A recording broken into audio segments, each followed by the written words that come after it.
Bonjour, soyez les bienvenus sur notre plateau Masolo Yakati. On est là, Tobandi, Bisiko Zali, Topesio, Mbote, Namabota Nabino, Mbote, Bisika, Bozali, Namisala Nabino, Bisika, et surtout, Bokola Nabiso, Sika Oyo, Tikete, Zambe, Yalola, Azala Nabino, Kasi, Ponalelo, Tofungoli. Émission Alelo pour la Kolobela Makambo Ezakoleka en République démocratique du Congo, sauf imprévu et déjà planifié, organisé. Chef de l'État a eu déjà à majoritaire une assemblée provinciale puis une assemblée nationale selon résultat Oyo Seni a publié qui dimanche liste de publication provisoire. Il y a des députés provinciaux surtout en la ville à Kinshasa été ville Kinshasa et presque déjà quasiment majorité na ba Union sacrée, plus de 40 députés, il y a Union sacrée, majorité, plus que 4 députés, il y a un chef coutumier pour 48, Nango, 4 Nango, regroupement, il y a Sika Uchikobima Lelo, pacte pour un Congo retrouvé, nouvelle dynamique, il y a Kosangisa Barikubumwe Bele, Zalina Katnakuna, MLC, et INC plutôt, CDR, il y a Jean-Lycée Mboussa, regroupement, na 4 regroupements, on a déjà 500, plus de 150 députés, Batobeli Bangonde, Bafobazoa. Premier ministre Kassi, babina recoupement na bati qui porte pour le pona koyamba batumsusu mais batebe ba mituni question pourquoi kakanakati ya recoupement moko ya union sacrée ba créer sous recoupement mususu est-ce que ezali départageant to ezako kesana na bisna na ba condition na bizali na ba loi to ndenge nini to koninga to tuna mboka azana biso kasi batebe bazako tuna IDPS na ba mosaïque nango est-ce que ba rouler ba mboka na bango to ba rouler ba ninga na bango ya union sacrée parce qu'on n'a pas compris IDPS na mosaïque bazu quasiment baza majoritaire na ba province surtout batebe avec est-ce que ba rouler ba ninga na bango ya na kati ya union sacrée yango nde tindi Vital Kamerhe a créé regroupement sous na kati ya union sacrée to ezali nini parce que tout constaté était ba chef ya ba parti politique union surtout ya union sacrée donc ba chef ya ba regroupement ba boy ko pesa mandat pour na ba candidat na bango ba ki na ko saisir cour constitutionnel to cour d'appel pour na nous surtout ba fraude nous surtout salemi parce que tout Rolanda déjà mon amboka Chris Mukendi a outi ko saisir parti na ye AFDC allié a auto saisir bon qui a longo na AFDC par rapport à 5 qui était ba pesa ye mandat que nous ko saisir cour constitutionnel parce que pour na ye alobi yende mutabima ki na lukunga est-ce que ezali manière ya ko salela to ezali lolengi ya mabeto et le comme ça ko le kuna na inosa to ko silisa pour lelo et beaucoup émission de les pour investiture chef de l'État tout connaît to yaba si objet il y a nouveau quinquennat na ye elingi kolobanini est-ce que ndenge alobi ke erreur passé kozongela te quelles sont les erreurs oyo kozongela te quelles sont les erreurs oyo il faut ezonga vraiment te pona avancement ya mboka na biso yango ezali moko ya basango oyo tokosola lelo kasi tokosenga bino bisika bozali bo like bo commenter surtout bo partager ba émission na biso bozala brancher oyo azana ni abonné te à s'abonner ce que j'appelle ande ko moka za bisika songolo pakala na mboka bipai ni pai tindele lia yese à s'abonner parce que awa ezali chaîne de la liberté tozali wana pona ko informer bino kasi pona lelo tozali na invité moko le to sala débattre tozali invité moko azali mwana mboka Merlin Vuvu oyo boyebi azali moko toyambaka etango surtout azali ko présenter les sociétés moko ya opposants est-ce qu'il y a-t-il encore les opposants à la République démocratique du Congo to moni serment l'investiture ya chef de l'État qui na calme tout moni lancement et opposition to basa la marche basa la ville morte et simbité est-ce qu'on a encore les opposants parce que tozo koyoka na ngambo ya ensemble il paraîtrait ba départ ezali ebele toyoki batumususu manu ngoza koleka mutu bwanya longwa mutu bwanya kende est-ce que balembi na bango ko soutenir Moïse Katumbi to bayaki na bako soutenir Moïse Katumbi pour na mbongo. Est-ce que Moïse Katumbi akangi mbongo to akangi teza motuna to kotuna mwana mboka Merlin Vunvu wazana biso elongo. Ndeko Merlin Vunvu mbote sois les bienvenus. Mbote ndeko Charlie, mbote na bakongo mani nyonso, mbote na ba ndeko nyonso oyo bazali na baboloko, mbote mingi na honorable Mike Mukebai, lelo plus de 250 quelques jours que honorable Mukebai est en prison sans jugement, que Kamou l'État on me dit qu'il est pasteur entre guillemets, on me dit aussi le procureur Mukoko Kolecha est pasteur. Je me pose la question, si Dieu est juste, alors qui sont les pasteurs? Parce que si réellement ils avaient réussi l'appel Yanzambe et que Dieu est vérité, Dieu est juste, posons-leur maintenant la question, qui fait Mukebai en prison? Pourquoi les deux et les procureurs et le président, ils ont accepté de violer la loi et la constitution sur la Cour constitutionnelle? Parce que même la constitution est claire, lorsque la Cour constitutionnelle est saisie par une requête de constitutionnalité ou d'exception, la Cour ne dispose que de 30 jours. Or, ici, nous parlons de plus de 250 jours. Donc, est-ce que c'est une bonne manière? Il y a la makambu, tous les manières nini. Otokobika la katia. Mais l'issue, apôtre Christian Lumbi. Moni mamwele kaka na malemankulu bakanga pasteur mokoboye bayana e awana ane banda batia na ane bakendaka na na parquet surtout ça li calcul tout qui est presque 6 mois. Alors quand est-ce que les Congolais bakoye babo solo ya marambo elekaki? Est-ce que moto bokangi surtout qu'il est pasteur, est-ce que c'était réellement lui l'auteur? Si c'était lui l'auteur, parce que vous avez déjà toutes les informations que sur lui, témoignant que c'est lui l'auteur, pourquoi vous ne le jugez pas? Parce que quand vous dites qu'il y a un auteur, ça dit voilà des éléments nyonso. Pourquoi vous sambissez au tien à parquet de la sambissez, bah pesez mbano na mbalamoko? Pourquoi il faut le garder dans un lieu secret? Ici je parle bien de l'apôtre Christian Lumbu. Pourquoi il faut le garder dans les secrets? Le problème au Congo, on étouffe toujours la vérité, et quand vous étouffez la vérité, il n'y aura jamais moyen que la société congolaise ait avancé. Parce que la société normale travaille toujours dans la recherche de la vérité. Alors imaginons que Moutouane va et qu'il y a de mauvaises conditions. À Koufi, qui nous dira maintenant la vérité sur ce qui s'était passé dans Malémankou? Mais ce que je sais, c'est qu'on a un herbe et comment normaliser. Charlie, on nous dit, c'est la prison à Kalabadwalia à Souvou, l'été, quand un régime. Félix a humanisé même la maison carcérale. Il y a aussi prison. Au balamba na cuisine on est là. Au monde même na manière balambela. Faut pas fier plutôt nani Jimmy qui t'a demandé na année à combien qu'on souba makilati mono pour PPRD a demandé na année mais combien qu'on vient baït. C'est ce que vous appelez l'humanisme. Donc nous demandons pas la libération de l'apôtre Christian Lumbu, mais nous voulons qu'il soit jugé pour que la vérité éclate. Okay.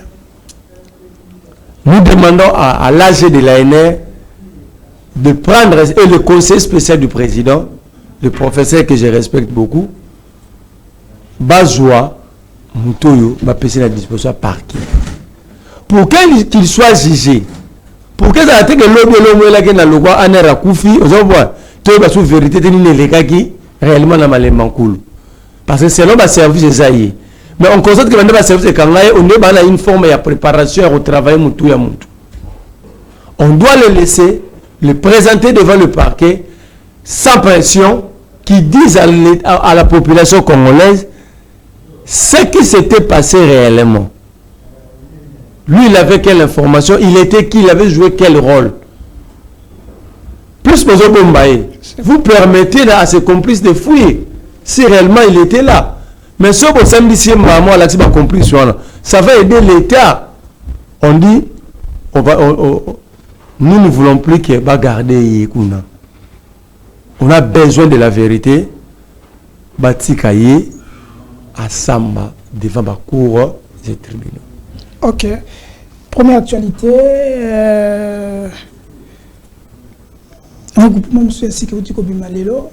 Et un lancement officiel. Un pacte pour un Congo retrouvé.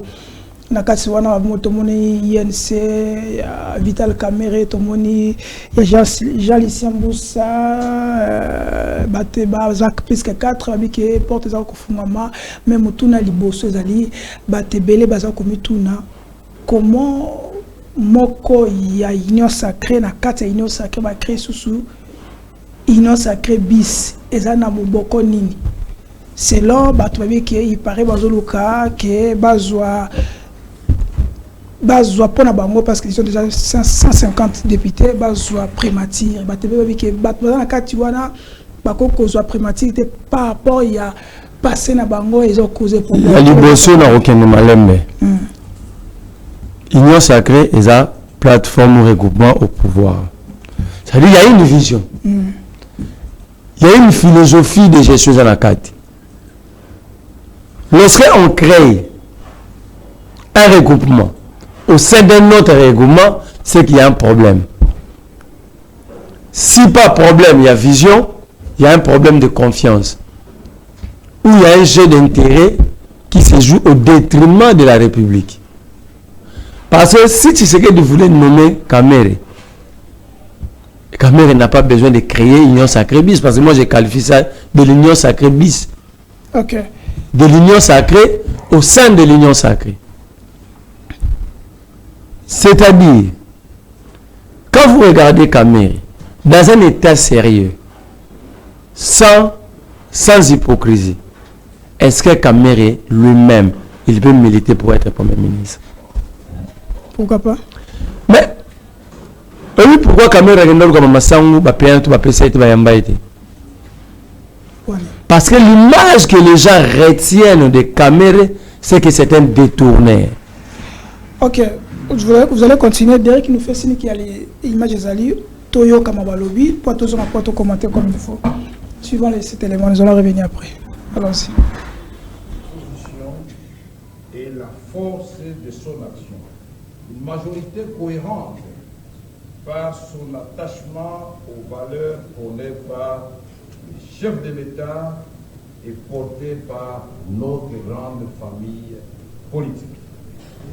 Je tiens ici à remercier mes pairs, responsables des regroupements des partis politiques qui, par leur sens élevé de patriotisme et d'hommes d'État, ont su faire preuve de dépassement de soi en privilégiant l'intérêt supérieur de la nation pour rendre possible la mise en place de cette alliance.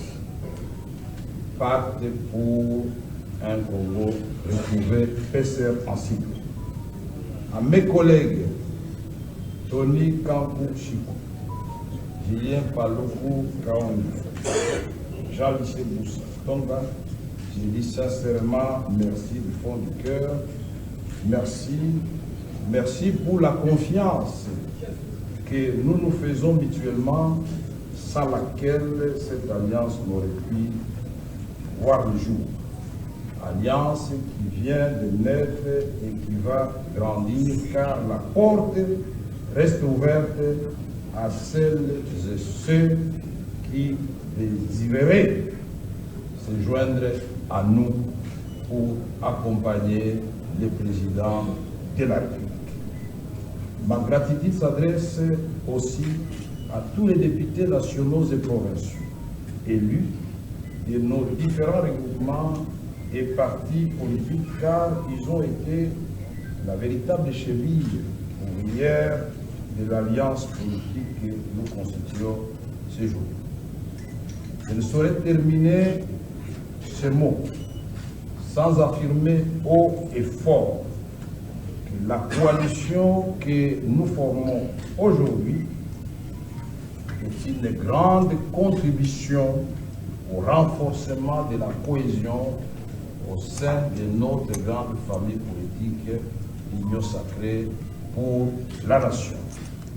Que vive notre alliance, que vive le président de la République, Félix Antoine Tshisekedi Tshilombo, que vive le peuple congolais, que vive la République démocratique du Congo, que Dieu bénisse la République démocratique du Congo et son peuple.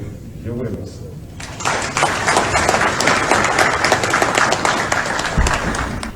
Merci Ndoko Derrick, merci Nabino Bozakolanda, vous likez, vous commentez, surtout vous partagez l'émission Oyo parce que avant de bisika, vous se retrouvez pour des informations, surtout quand il y a température, il y a RDC Ndengini Zakoleka, surtout dans la deuxième quinquennat, il y a Félix Antoine Tshisekedi.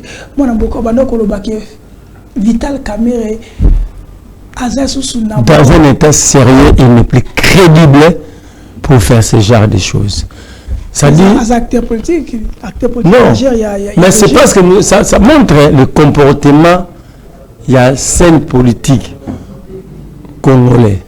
Parce que Kamerhe a été présenté à la face du monde comme le plus grand détourneur et mandat où et peut-être l'histoire à Congo. Vous allez comprendre que Banda Kamerhe comment ministre économie aucun pays ça a confiance. Kamerhe qui n'a pas monté parce que tout le monde sait si on lui donne l'argent ou va payer la table masango na bangomba pamba nango risque ça que 10% comme de monde. Mais je te vous dis Kamerhe a deux problèmes dans Congo. 15 millions ya rétrocommission pétrole 100 jours. Donc, aujourd'hui, Julien Paluku, on nous parle du Nord Kivu. Rébellion, insécurité. Mais lui, il nous doit beaucoup d'explications parce que lui, il a géré cette province pendant plus de 11 ans. Donc, celui qui a les meilleures informations pour nous aider comment est-ce que le groupe Armane Salamara. L'information, il a gouverné. C'est Julien Paluku. Mais quand même, dans ce ministère, il y a des retombées. Quand vous dites qu'il y a retombé le ministère de l'Industrie, combien d'industries créées?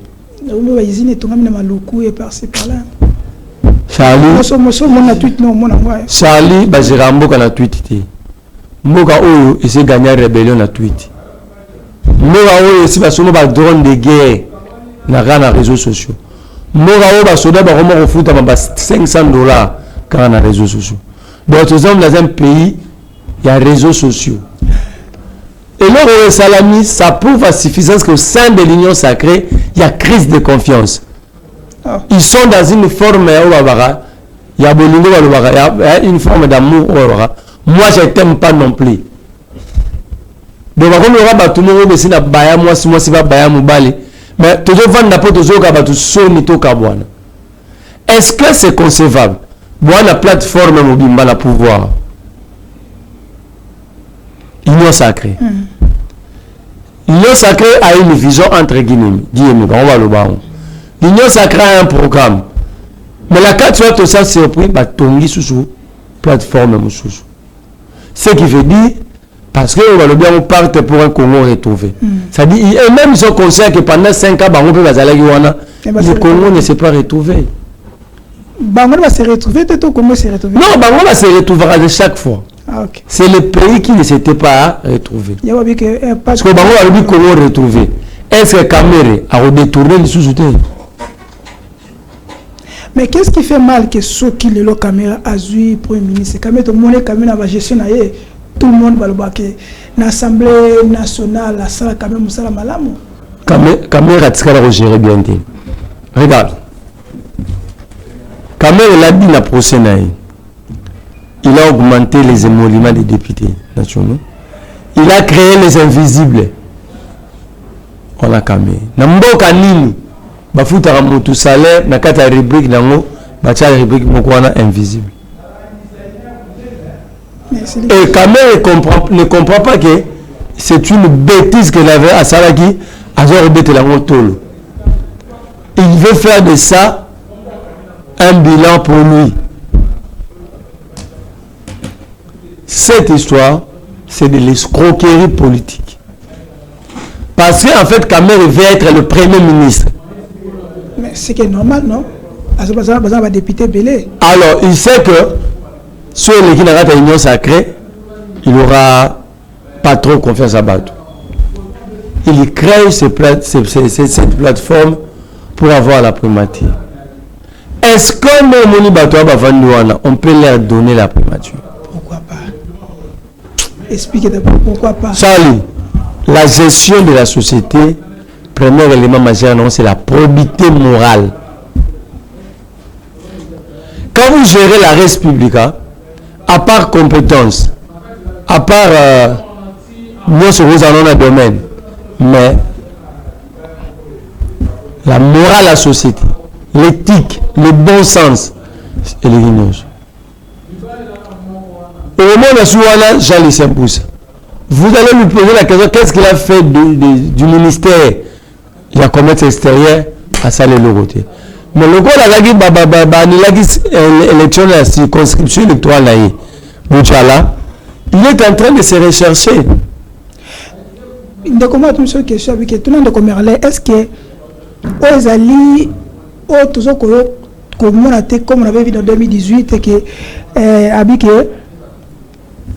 on a encore des choses depuis 2018 quand Bat Lukobo à Santaki qui a se retrouvé, c'est pour cela à créer qui peut moi me contenter dans FCC. Est-ce qu'ils allaient par rapport à l'année IDP ça soit majorité belé n'engue bayokanaki bayokani bienté ba respecter qui accord il y a 2018 cette fois-ci voulait maintenant s'imposer yango basali recoupement pour na ba. Alors bato ba dit bayokanaki c'est pas conscient que l'union sacrée est assise sur rien parce que la base l'union sacrée Vandeli au moment où ils va discuter à l'intérieur.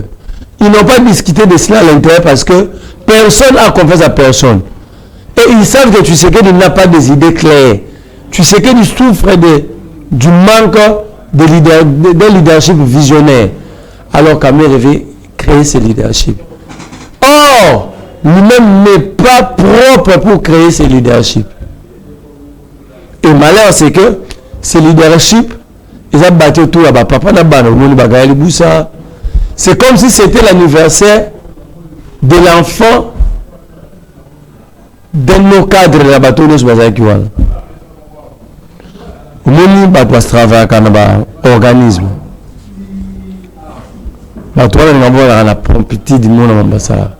ils font des choses proprement avec exactitude. Kamere ne comprend pas ce qu'il fait. Est-ce que c'est possible que Kamere Bazoua prématuré? Parce que IDP, c'est là-bas, mosaïque qui n'est soit 50 et comme plus de 300.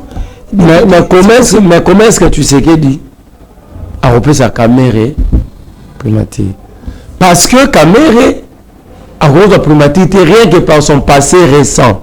Mais il avait dit la personne qui a annoncé sous impulsion chef de l'État. Mais oui. C'est ça. Mais premièrement, le chef pour se laver, il ne peut pas nommer Kamere. Ah, ok. Pour se laver. Parce que cette histoire est très choc le thème congolais. Donc, ça démontre l'inorganisation de l'Union sacrée, ça démontre l'amateurisme au niveau de l'Union sacrée, ça démontre qu'ils ne sont pas coordonnés, c'est chacun pour soi. Pour terminer ce dossier, est-ce que Nande Tomoniboy, ils ont un avenir et l'Okoyo, l'Union sacrée, on constate déjà que l'Union sacrée, déjà il faut attendre que la fichier Salem. Oh, déjà ça n'a fini, l'Union sacrée n'en parlons même pas. Parce que là, ça c'est la frustration. Ils se sont rendus compte que les balouba power. Banani. Les balouba power, n'est pas au Yoruba, qui n'ont pas au Yoruba. D'autres baratouchi power, apparemment, la Congo peut être oiseau, tu comprends les balouba power.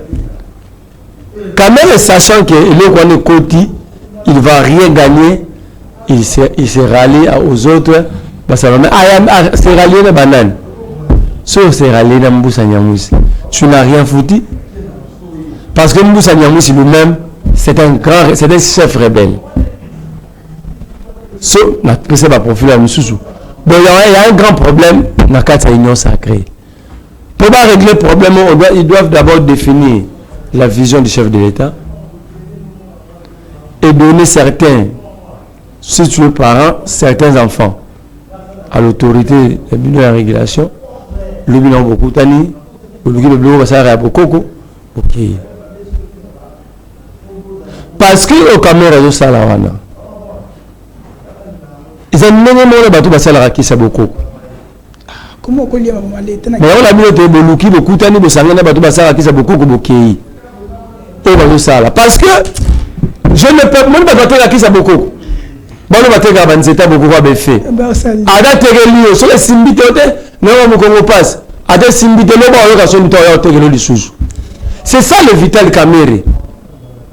Pour Vital Kamerhe, tout ce qu'il a fait, il considère que tegeli biso ba kimbiolo mo simbagite, ayesu ko na ba kita mata ba mogomboro, ayesu ko na nsete mususu. Mais chef de l'État avait bien dit que Zaki non, le chef, je vous ai déjà dit, les chefs ne volent pas. Mais on vole pour le chef et le chef protège ses voleurs de peur que dans le procès que son nom soit cité. C'est ça le jeu. Parce que le chef a eu chef à gérer chef à gérer le département. Mais lorsque nous avons 15 millions de dollars, avec un chef 5 millions, le chef prend sans dire quelque chose, sans vérifier la provenance de cet argent. Bakani Moutouana, chef à lobby, le chef insulte même l'appareil judiciaire. À lobby, tant que ensemble sa caméra, en fait, il a accusé le FCC de vouloir nuire à Vital Kamerhe. J'ai mené mes enquêtes en parallèle. Donc en fait, cela veut dire quoi? Tu sais que c'est la justice. C'est la magistrat. Non, quand on dit magistrat suprême, cela ne donne pas droit au président d'interférer ou de se mixer dans l'affaire à la justice. Soit un magistrat, on ne peut pas droit à la tatouage qui s'en sabat. Tant qu'on a un premier sportif, ça lui donne le droit d'avoir les informations et avoir l'œil regardant dans le secteur Rwanda. Ok? Ça ne fait pas de lui l'acteur principal du secteur Rwanda. Donc, retenez que les chefs ne volent pas.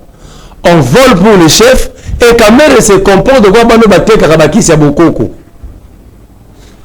Mais c'est là parce que bateau va radio son même la terrasse. A travers le cas soit mabé accueilli au travers ima. Ah Jesus. Le biso akuteno awoko solité. Il va encore agir de la même manière. C'est ça Vital Kamerhe. Il agit de la même manière menga beteke biso le 100 jours. Nenga pacifié 100 jours, bien pacificateur. Nenga pacifié 100 jours, nenga pacifié 15 millions de comptes pétroliers. Donc en fait, Kamerhe ne peut pas être premier ministre dans un état sérieux. Mais quand même, Azana Bila bien la tête il y a ministère de l'économie. Charlie, tant au côté on a pilier. Mais bleu tu sais que dans le bac je vais t'expliquer. OK. Dire que Kamerhe a réussi dans le secteur de l'économie, c'est insulter tous les Congolais. Ce que Kamerhe nous a amené dans le secteur économique, c'est le bijou public qu'il avait donné à Maman Amida. Et Kamerhe a maîtrisé tout de ça. Tout le Kamerhe. Massango a gagné Rozoara dans mon tabac, il y a des semences. Parce que pendant qu'il y a des semences, ça fait 6 mois. Oh, la culture de maïs prend 3 mois. Semences en réserve. Donc, on a des semences. Tu le veux ça la deux récoltes à maïs. Maïs na Katumbi ya sali ya nini comment on appelle ça récolte auto sala ya nini what pesa ya umila na ubile culture à maïs hein c'est genre 3 mois. Donc meto sali 6 mois banda caméra essaie de gagner na ba semence mais to buki masango 2 fois. Donc, on doit comprendre. Okay. il faut pas blaguer. Ce qui est vrai, ça démontre l'union sacrée. Je pense en la minute. Parce que le gourou a IDPS, je vois très mal Bandi Meloko. Mais ils ont déjà des projets qui sont déjà mis en place. Il y a révision à la Constitution. Il y a non, il ne faut pas suivre Tala. Ils avaient la majorité, non? Pourquoi ils ne l'ont pas fait? Tu es sûr qu'ils ont besoin de Bangomoko? Nous, on a Télé 50. Bon, c'est pas vérité. Moi, si je suis dans zone Nandako, à l'ambelé Bilogo, à Liakala, je le sais Bilogo. Azar Eli, double barça. C'est une occasion pour y aller ensemble. Comment ça fait dire que na Kinshasa, attaque candidat moko et opposition à bimité? Moi, je ne te parle pas seulement de Kinshasa, je prends d'abord la République. Les élections au Congo sont d'abord sociologiques et ethniques. Vous allez remarquer, sociologiquement, les Kassaïens ne peuvent pas se faire élire dans le Congo central, dans l'Équateur. Mais cette fois-ci, il y a 48 sièges dans l'Équateur. 10 Kassaïens va vivre. Il y a 30 sièges dans le Congo central. 10 Kassaïens, 15 Kassaïens va vivre. Mais pourquoi la tribu Moussoussou Batouana Moussou va se faire élire dans la province de la Kassaïenne? Ça démontre alors si Moussou va venir porter la Kassaïté, ça démontre le caractère tribal de la Kassaïen. Ce sont nos frères et nous aimons beaucoup. Il y a des choses qu'il faut changer et nous ne pouvons que les dire. Ville à Kinshasa. Ville à Kinshasa. Ils ont répété, Bastion, il y a opposition. Bastion, opposition, si les élections étaient organisées. Est-ce qu'il y a eu les élections au Congo? On a vu chef d'État qui vient d'être installé. Félix Tshisekedi n'est pas élu. Félix Tshisekedi a scellé l'élu au Bantou Benga qui Koulouna. Qui gangsta. Moi, personnellement, personne parmi Bantou Baza entre guillemets proclamé par Denise au Kadimento de la Fuente, Bakoki au CP là. Parce que ce pouvoir, c'est les 7 législatives, il n'y aura aucun individu qui peut se prévaloir d'être légitime. Moi, je voulais d'abord expliquer d'abord assemblée, Zangi, opposition et cause à la gire. En fait, ce n'est pas une assemblée. Automatiquement, ça va se transformer en un club d'amis. Pour les athées, ils vont s'asseoir dans le c'est ça le problème. La ville à Kinshasa s'est répétée comme la ville de l'opposition. Ouais. La ville de Kinshasa, comme on a battu pour voter ces gens. La ville de Kinshasa, ils sont toujours sortis de maires élus. Les députés capables de changer la donne dans l'Assemblée. Mais regarde la qualité de ce qu'il m'a donné aux députés de Ngayama ou à l'opposition. Donc, député, la ville de Kinshasa, ils sont la provinciale, ils sont la nationale. Bon, la députée Moko, Christelle Wang. Mais c'est ça le problème. C'est là que M. Doulou Katumbi a décidé de tourner par CGT. Ah, 33 millions de CGT. Mais le parti va prendre acte. Parce que le parti a décidé de ne pas siéger. Il y a que siéger, ça doit long. Mais tout va battre par campagne en bon à bon.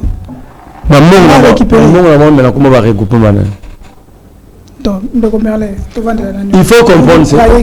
Les députés là, mais en politique, il ne faut pas des décisions parfois qui vont faire mal, même à vous-même.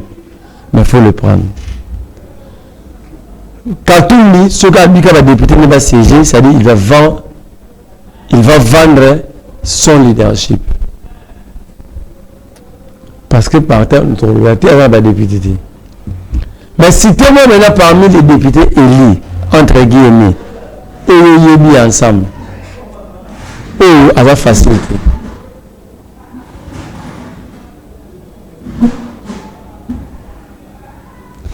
Donc,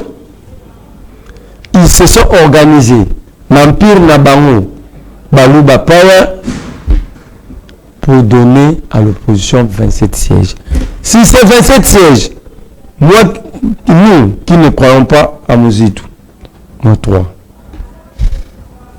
Nous qui ne croyons pas à Christelle Vanga, moi 1. Moi, j'ai parlé avec un cadre de l'ensemble. Il est même surpris de voir Christelle Vanga être réélu au nom de l'ensemble. Ah. Bon, mais c'est ça la faiblesse. Quand est-ce la dernière fois que vous avez vu Christelle Vanga devant l'opposition, c'est quand? Non, vous...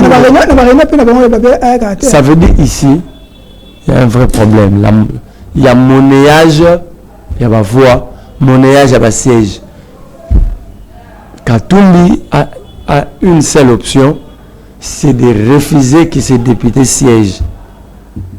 Et puis vous allez voir que les choses vont avancer et le Congo gagnera. Donc,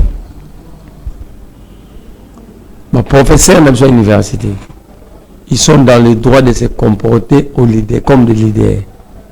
Sinon, ils risqueront de commettre l'irréparable. Et c'est là, peut-être que vous allez faire une carrière. De Merlin, avant de passer ça dossier, il y a tout le monde qui est sur mon bout, tant que Kinois, tant que Congolais, au Vandagabon à Kinshasa. Aux yeux honorables, Mike Mkebaye, aux yeux Daniel Saf, aux yeux Madame Paulette Kimutu, aux yeux Jean-Jacques Mamba. Ah, Koulou Tumbo Talongo MLC. Talongo MLC. Balobita Komaki. Alongwe, ok. Tant que nous sommes surtout na vie à Kinshasa, babimité. Est-ce que la population babaye bango, ok, basali musala malongate, to ezali nde batozolo baké braquage, acharnement, on ne veut pas bateau et balobakami baza pembeni. Tant que Christelle bango zina bango ti bango en place. Au temps le baké, bango va changer constitution. Est-ce que Batmasel a recours à Bouy? Par un besoin de la populaire. Mais comment expliquer Kabila avec tout ce qu'il avait autonomie à dictateur? Kabila n'a pas équilibre, mais oh, à une opposition. Parti entre guillemets, la partie entre guillemets, il y a des démocrates.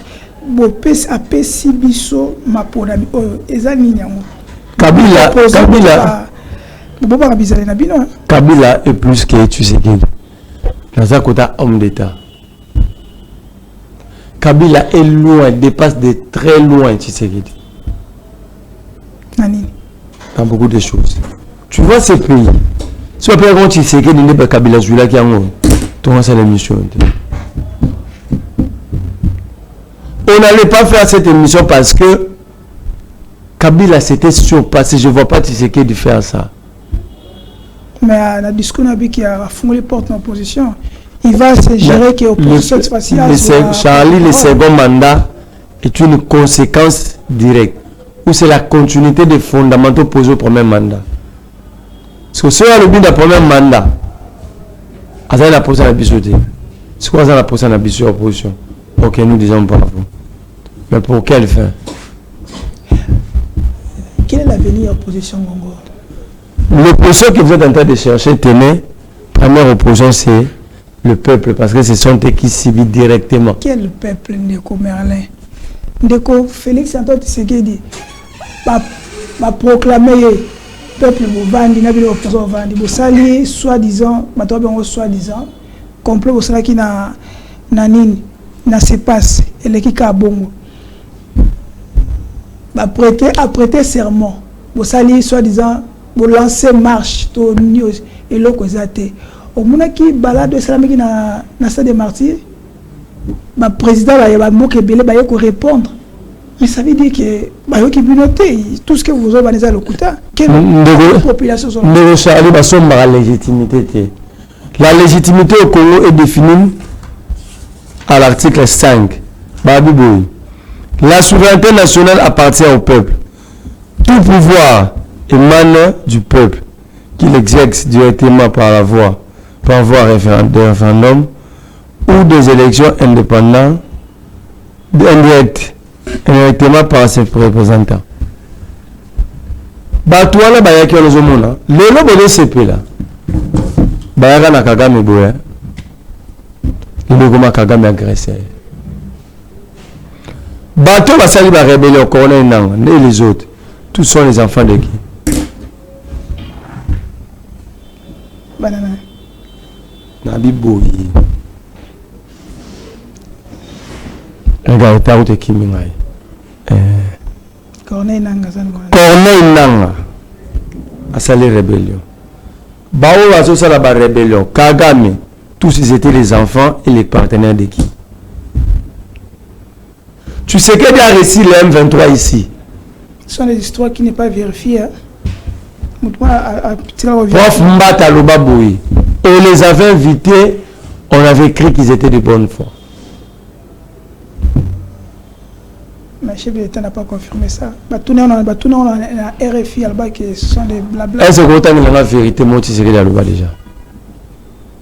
Mais Alba qui est. Alors, ça la ligne. Ici, il y a Mercedes, c'est comme monter. Ma produit de va monter de combien? D'abord, il ne faut pas voir ça usine. Et ça, entrepôt et garage, ça va en montage. Il va faire l'RDC allemand d'Afrique. Au moins, maman est montée. RDC Nini. En fait, tu serais d'ici dans combien de temps l'Allemagne a été construite? Si quand même vous ne croyez pas aux paroles, vous croyez quand même aux actes. Mais quel acte?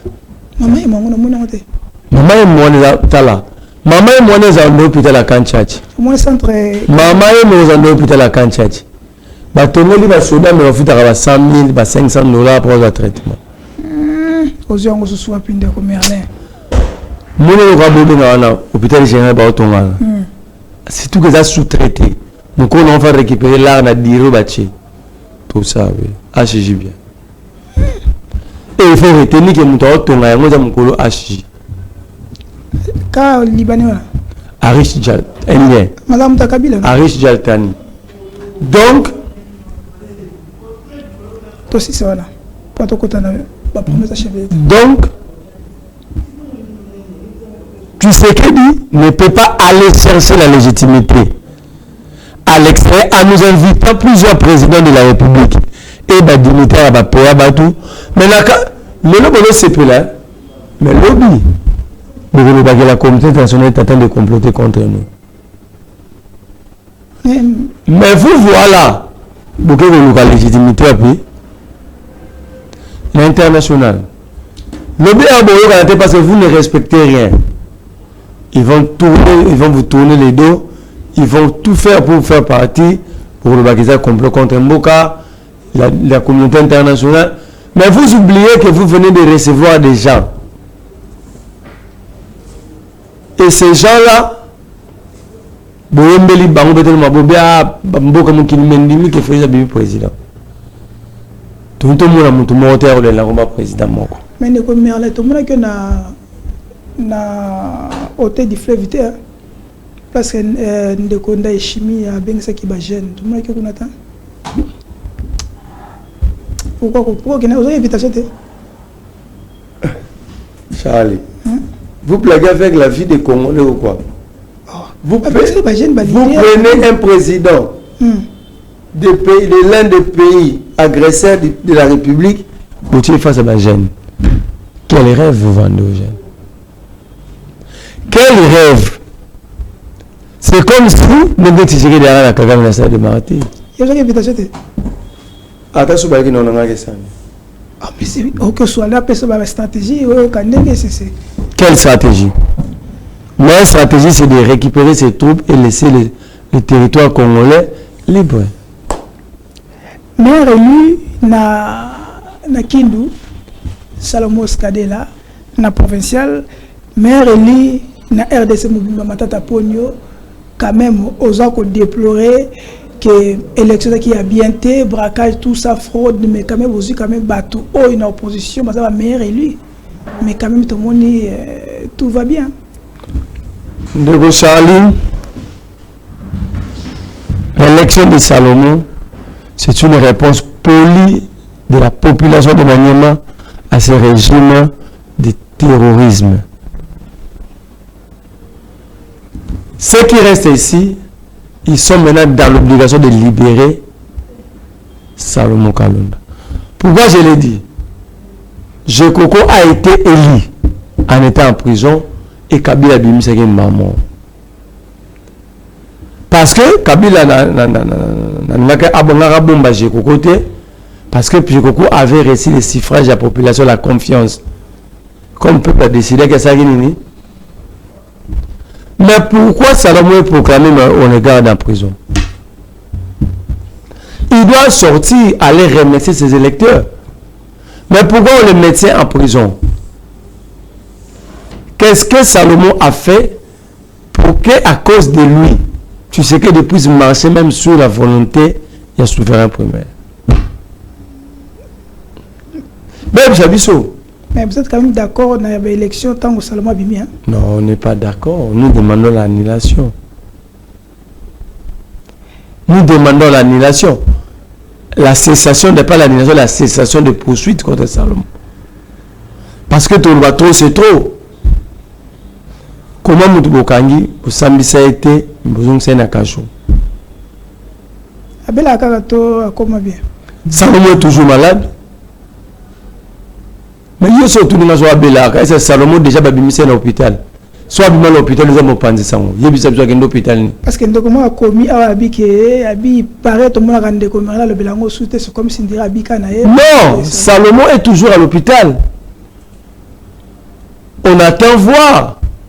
Peut-être l'élection à Balamaniema, ça serait une occasion pour permettre à Salomon Kalonda d'aller se faire soigner et puis rentrer vite pour servir ses électeurs et à travers les électeurs servir la province de Maniema et à travers cette province servir la République. Il va siéger.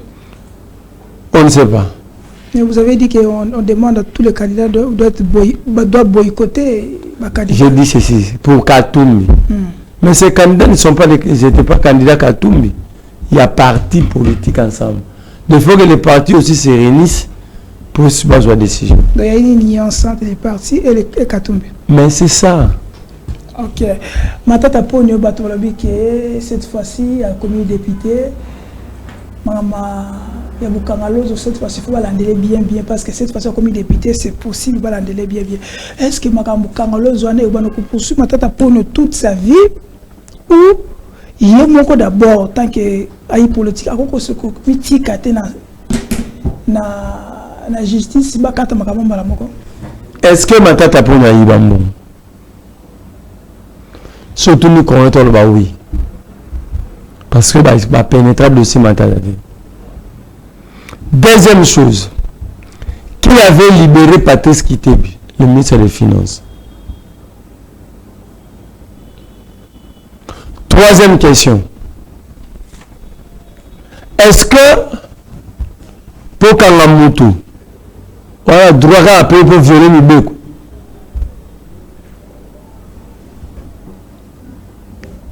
Donc pour la Kangamutu, il faut la violer Mibeko. Non. Matata, c'est le maire élu. Babena Baba député exceptionnel. Matata, c'est un député exceptionnel. Est-ce que Monga Bukangalozo papa? Mais Monga Bukangalozo Bozoloba. Moutoua va avoir l'accent au ministre de la Finance. Pas contre INSAF Tekame ou Blanchet. Patrice Kitebi. Il a été blanchi. Avec innocent. Il a tout démontré. Alors, Bayoka qui est déjà justice et Yoka et Aïban a été, c'est ça. Il y a un problème. C'est Matata qui a un problème. Non. Dans le dossier, il y a trois co-accusés. Matata, Gobler et Kitebi. Ok, on t'aime pas là parce que... Mais pourquoi seulement Matata? Et vous poursuivez Matata sans fondement. La preuve, il y a non fondement à Maramouana. 1. Matata, le 12 juillet 2021, se présente devant le procureur général à la Cour constitutionnelle. Après 8 heures d'audition, Matata Zouindao. L'objet de Tongo. Le procureur signe un document à Boutou.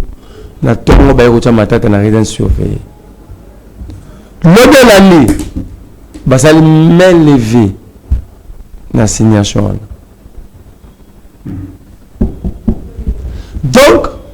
Matata est victime d'acharnement politique.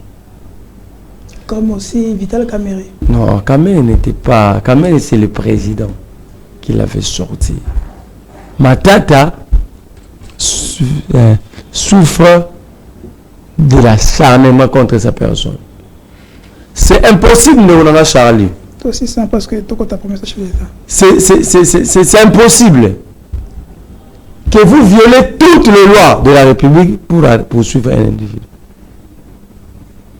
C'est impossible, la mononga va violer la loi nyonso, mais simplement pour payer sa avantage na Cameroun. Le problème matata pour les alaga parce que matata boya kokota union sacrée. Mais ça bateau boya kokota union sacrée, ça libre, nous y ta libre, bon kokota union sacrée. Quand je robot ya na boyi mais ba biso te yo robot ya tikala pour ça musalo. Mais nous y tu pas boya la libre. Monsieur tu sois boy. Il y a plein de personnes qui sont libres. Monsieur tu là Constant Moutamba, faut pas les compter. Moi je parle de l'opposition. Tu es opposant. Monsieur tu faut pas les citer, faut pas les compter. C'est bon. Au bout de souhaiter Monsieur. Donc par exemple, on publie 477 candidats députés entre guillemets. Simplement 27 de l'opposition. C'est là la loi, il y a l'Assemblée nationale, pour avoir un regroupement dans l'Assemblée nationale, il faut avoir, je crois... 360 candidats. C'est quoi? L'opposition, elle a 27. L'opposition, cette fois-ci, il y a un regroupement dans l'Assemblée parlementaire. Pour un groupe parlementaire. C'est ça que je veux dire. Donc l'opposition n'aura ni groupe parlementaire. Or, la vraie gestion, c'est la conférence des présidents. Est-ce que l'opposition n'a pas côté? Ok. Monique, moi, je suis exactement parce que, nous allons rester comme des sentinelles. Dès qu'on est presque à la fin, un mot, chef de l'État, si objectif n'a pour na quinquennat na ye, alors les erreurs de passé ne vont plus se produire. Quelles sont les erreurs de passé que vous non, non, le tu sais qu'il connaît toujours ma faute. Il va créer l'emploi. Il dit il va créer, d'abord, il dit, il prend l'engagement de protéger le pouvoir d'achat. C'est normal, non? Est-ce qu'il y a le pouvoir d'achat? Il faut retenir que le Congo ici n'est pas un État pauvre, mais sous-pauvre. Ok. Le Congo bundakati lelo. Pour bakoma, pas pauvre, pas beau là. Donc jusqu'à présent, nous nous battons pour devenir des pauvres. Mais je vous dis, le Congo n'est pas un État pauvre, mais c'est un État sous-pauvre. Pourquoi? Babi que motomo na mokili na pays pauvre faut dire à $3 par jour. Dans les pays émergents, il faut $5 et dans les pays développés comme Rati, il faut 10. Mais comme on a vivre à la moins de $1, tu vois que le CNI décidé dans le niveau mondial, tu vois la Sénégal, tu comme Babola. Et quand le président dit qu'il va stabiliser le pouvoir, protéger le pouvoir d'achat, d'une manière générique, tout le citoyen a un pouvoir d'achat. Parce que même le cabine n'a pas mais le pouvoir d'achat où l'État stabilise, au moment où il est lié à l'emploi, lorsque tu sais qu'il va protéger un pouvoir d'achat qui existait déjà, ou il va créer. Parce que 95% des Congolais sont chômeurs. Qui est un travailleur, c'est celui qui est lié à un contrat du travail. Donc tu sais que nous pouvons attendre d'être ça qui n'a pas brique mort pour un contrat d'emploi. Petite et moyenne entreprise. Non. Je vais expliquer. Quand nous devons protéger le pouvoir d'achat, nous avons dit d'une manière générique. Pouvoir d'achat, nous sommes en mais la terme est en gouvernance. Le pouvoir d'achat Le pouvoir d'achat dépend du niveau du revenu et du niveau de prix. L'évolution du pouvoir d'achat correspond donc à la différence entre l'évolution des revenus des ménages et l'évolution des prix. Si la hausse des revenus, si la hausse des revenus est supérieure à celle des prix, là on parle du pouvoir d'achat augmenté. Tu as des pouvoirs d'achat mati, il y a quand même des vivre bien. Mais le contraire, ça diminue. Or, ici, lorsqu'on fout tout 400 000 francs, c'est le salaire que tu serais écrit partout. Si on dit 400 000 francs, au bimi, on a tout, on va foutre la rabat. Au bimi, on a balabala. Ce n'est même pas 200 $. Donc, Moutolo Pessier, il perd son pouvoir d'achat parce qu'il a refoutu à 3 chambres salon dans la salle de bain la 4 coups. Et il fout à mater. Ok, parce qu'on a fait ça. Il parle de création d'emplois. Création d'emplois. Oh, bon, avant de parler du pouvoir d'achat, il faut créer d'emplois. Mais non pas seulement il faut créer d'emplois, il faut que ces gens-là, leur salaire soit supérieur au prix d'un marché. Or, le marché n'est pas stable. Ni marché monétaire, ni marché normal. On va les stabiliser. Donc, lui, il ne parle pas de la stabilisation du marché. Okay. Il allait commencer par là. Il a pris l'engagement de protéger le pouvoir d'achat. Or, pour qu'il y ait pouvoir d'achat, il faut qu'il y ait un revenu supérieur au prix du marché. Or, pour qu'il y ait un revenu supérieur au prix du marché, il faut qu'il y ait des emplois. Posez la question à Tshisekedi. Dans 2001, dans quinquennat à Liboso, a créé combien d'emplois? C'est ça le départ. Vous créez l'emploi, vous stabilisez le marché, le revenu est comme supérieur à prix à marché, et comment permettre la moto à nouer début du mois. C'est comme ça. Et ce retour Tshisekedi, pour mieux se rendre compte, voilà. Ok, si ça n'a pas, parce que nous allons revenir sur ça. Pour mieux se rendre compte, on a la fin. Tu vas pas à 6 minutes dans 6, pardon. Pour mieux se rendre compte, il y a pouvoir d'achat. Parce que pour mieux se rendre compte du pouvoir d'achat, la méthode de consommation de chaque ménage est composée et calculée par l'unité de consommation.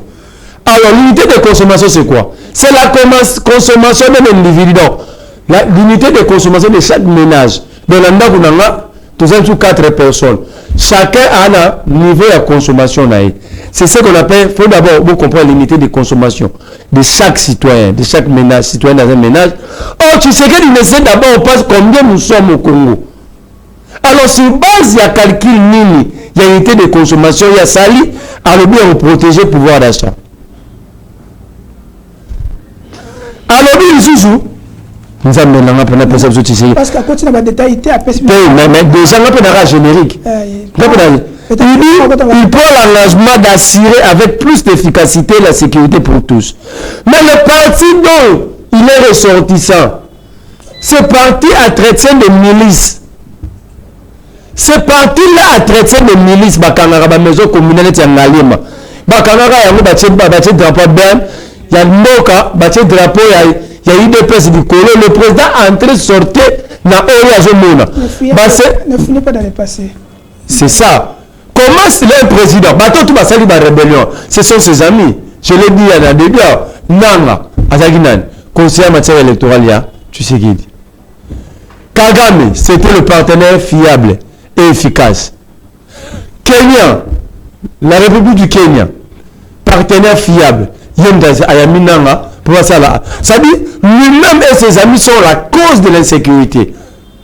Donc l'insécurité au Congo a un nom et le nom c'est Félix Tshisekedi Tshilombo. On termine. Quatrième à lobby. On termine. L'engagement d'intensifier la diversification de l'économie. Non, mais si Tshisekedi ne sait pas ce que c'est l'économie.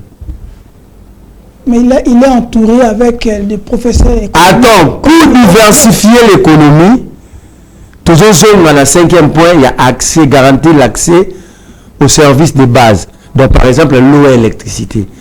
Comment est-ce que vous allez créer d'emploi? Pour créer d'emploi, il faut qu'il y ait investissement. Pour qu'il y ait investissement, il faut assainissement et climat des affaires. Pour qu'il y ait assainissement des climats des affaires, après ça, il faut qu'il y ait production de l'autre côté de l'économie. Alors, tout ça peut fonctionner. Ils ont tous ces 4 points. On a besoin d'énergie. Est-ce que tu auras le courant? Quand le président lui-même utilise le power bank, quand le président prend le soin, quand le président prend le soin de la groupe électrogène à Oyati na bureau na yi. Donc en fait ici, na cité na Oyap na besoin de débat na mloko yo na mutu mo réunion sacrée. Mais na cité na le babouin. Na ngana pesa message na Tshisekedi. Parmi l'autre chose le baluba power. Pourquoi? Parce que c'est le comportement que nous vivons. Et moi j'ai comme l'impression que c'est entretenu par Tshisekedi de lui-même. Pourquoi je l'ai dit? Aujourd'hui, Kazadi, Denika Dima Kazadi renvoie invalide Ngobila. Directement, Godé pour Ikabima saute sur l'occasion, enlève les immunités, autorise des poursuites. Automatiquement, Peter Kazadi Kankonde prend la décision. Les administrations.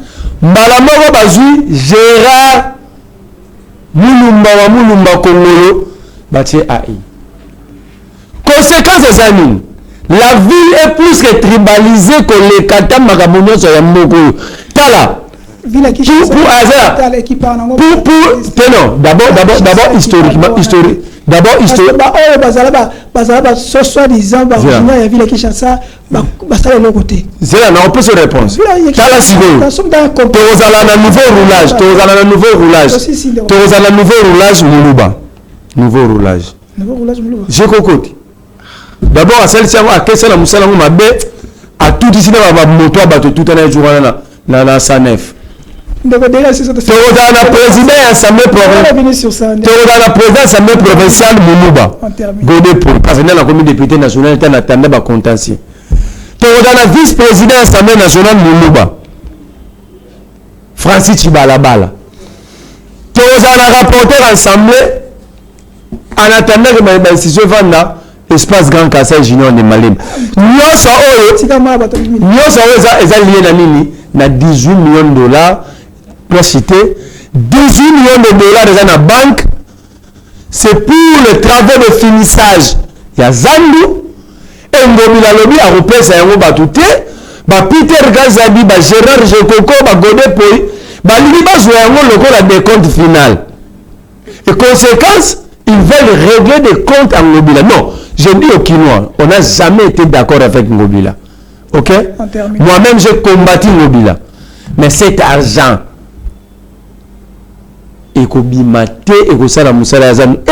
cette responsabilité, c'est sur les épaules de Félix Tshisekedi. Ceux qui 18 millions d'euros, quoi, il y a Ngobila Kende. Ceux qui groupe en lié 18 millions d'euros. Tout Kinois, vous avez témoin. Ok, merci.